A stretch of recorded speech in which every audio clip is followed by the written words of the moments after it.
Duh rajin ya di imah kieu pun ulah sok ngaledek ka batur teh.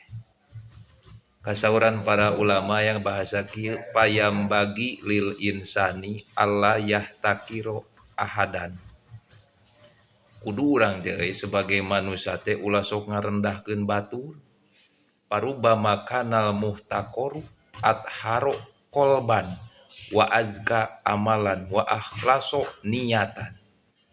Bisa jadi anu direndahkeun ku urang teh eta jalma ngabogaan hate nu leuwih suci jeung nu leuwih bersih.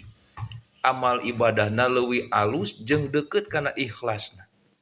Nu diledek ku urang teh. Takos ieu Kang Iip ulah sok ngaledek lain susi ieu teh.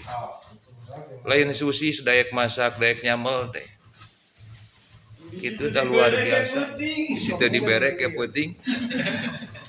Ya Kang Iip nya semangat diberek ya penting yuk.